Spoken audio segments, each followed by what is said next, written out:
Good morning, good afternoon, or good evening, depending where you are on the planet. And welcome to the Friday, the 5th of July, TGI. Thank God it's Friday, the 5th of July.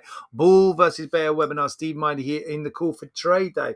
So we're back from after the Independence Day holidays in here. With a partial days on Wednesday and Thursday. We had the Fed in the middle of there. The Fed kind of walking a bit of a tightrope still from the Fed meeting minutes that we had on Wednesday evening. So, they're kind of sort of keeping the door open to rate cuts later this year, which is the expectation, but then also saying need more information. Obviously, going to get some more information today with all eyes on the US jobs report. We've had US PMI data as well this week, both service and manufacturing data, and that's been on slightly on the weaker side of expectations. Equivalent European data, actually, though, on the better side of expectations. We've also had in here an election in the UK here yesterday, a landslide victory for the Labour Party. That's the left-wing party, if you're not aware. The Labour Party, their biggest victory ever, and the second biggest victory ever, biggest loss for the Conservative Party ever, and so a big shift to the left wing, to the Labour Party in here, very much so as expected. So no real surprises there, not really impacting on even the markets in the UK, let alone the markets that you guys are looking at. But nevertheless, something that we should note. All eyes obviously are today, going into today now, on the jobs data. So let's go through and take a look. 5 things to start your day. Markets are at their record highs, by the way, over the Independence Day holiday, and expected to open up near them. A series of softer economic readings. So we're actually getting this kind of counterintuitive converse to kind of expectations in here. Softer economic data. The slowdown actually means then potential for the Federal Reserve that cuts rates as soon as September. We'll take a look at the CME tool, starting to price that in. We've actually seen treasury yields going low and the dollar dipping in here. So weaker data is actually then allowing stocks to go higher, because this means that slightly weak. We don't want the data to be super weak, so we don't want us to like tipping into recession, because obviously that's not good. But if we see a slowdown in the data, it's going to preempt maybe the Fed to cut earlier or slightly more aggressively. Stocks are liking that. So even though it's a slowdown in the economy, we're expecting the economy to slow down anyway. So slightly softer than expected data is actually seen as a negative. I think we have to take that into consideration when we go into the day. Look, the payrolls we expect to show a step down in hiring. So we're expecting the slowdown of data. If we see it slightly worse, that could actually be positive for stocks. Okay, so slightly worse data. I think slightly worse data is positive for stocks. Slightly better data is slightly negative for stocks. If we have the data a lot worse, that's negative for stocks. If the data is a lot better than expected, it's probably positive for stocks. So it's kind of a little bit counterintuitive how we play this. So we think the Fed will have enough. Bloomberg economists saying that we're looking for basically rate cuts by September. President Biden hates the most consequential week of his political career. I mean, it's not getting any better for Biden, really. He's still looking weak in here, but he's an interview on ABC News apparently on Friday, so we're going to see how that goes. Okay, visiting two much swing states, Wisconsin and Pennsylvania as well. So I think it's going to be, he's not pulling it back in any way from the presidential debate with Trump in here from last week. It's, if anything, things are getting slightly worse. There's been further little slip ups in here from Biden. Here's the stuff in here regarding the Labour landslide victory, and Bitcoin in here losing ground in here, lowest since February, and 8% down on Friday, and having I think it's worst week in here for a long time. But not really impacting on what we're looking at. So global stocks, not just US stocks doing well at the moment, global stocks at record high going into the jobs data. Pound is strengthening in here as Labour wins in here, and softer US coming support rate cuts lifting stocks. So that's that counterintuitive approach that I was talking about there just earlier. Labour in focus, talking about the jobs report, and then also the new government here.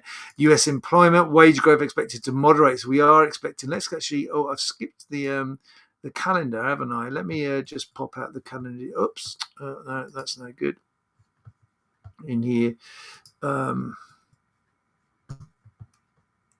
Let me just pop the calendar out. We'll just run through the calendar just to run through the data. But it's obviously all about the employment report in here. So we're expecting the non-farm payroll, the headline data, slowing down to 191. So I think if we even come in at 180, 170, 160, that's probably good, even though it's a little weaker, probably good for stock indices.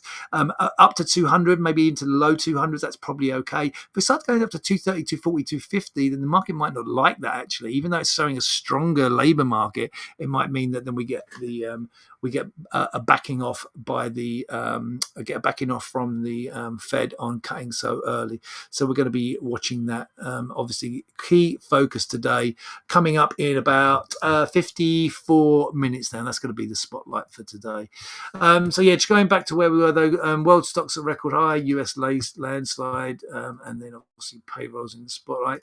Sunak resigns after Labour's UK elections landslide. Let's take a look at that CME tool in here.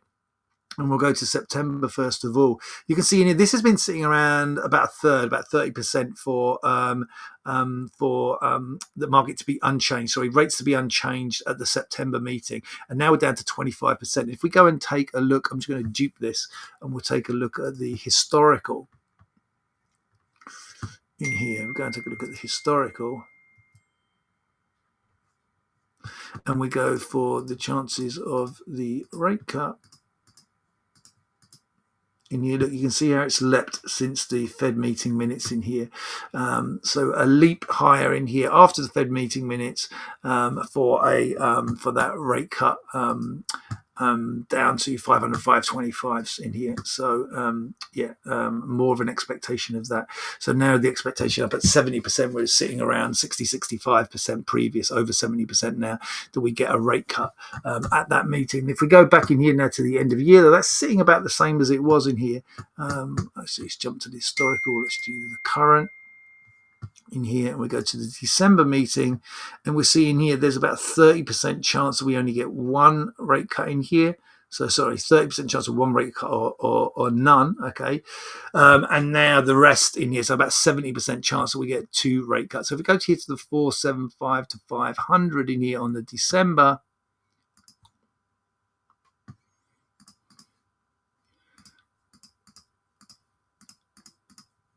And we'll see that's just slightly, that's not really changed that much. Oops, that's the wrong one. In here, not really changed that much in here. So chances are then the markets there pricing more of a definite that we go earlier in September, but still looking for the same risk going into the end of the year. And that's also echoed. I'm just going to jump to the treasuries in here. So we've had treasuries, here's a headline here.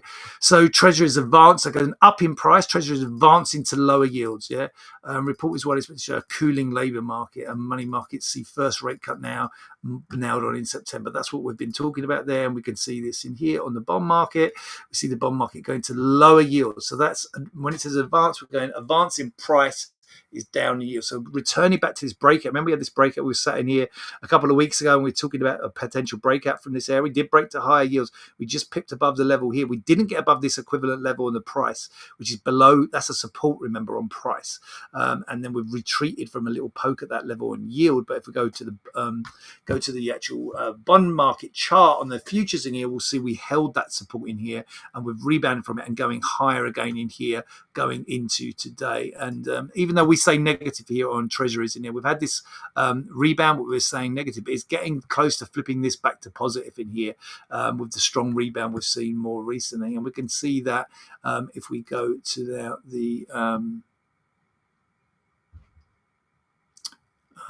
why is that not loaded?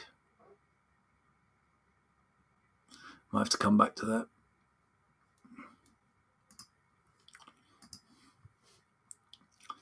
Here we go.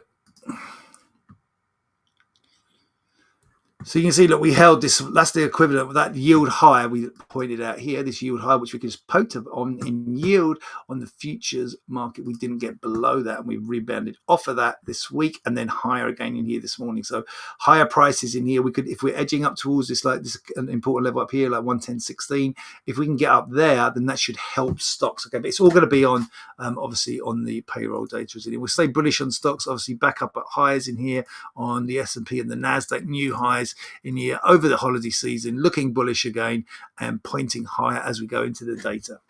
All right, guys, it's all going to be about the data. Helmets and goggles on, ready for the data. I'm going to wish you all a great trading day through that data. Just to note in here, guys, on Monday, I'm not going to be available. So there'll be no webinar on Monday. No webinar on Monday. A heads up on that.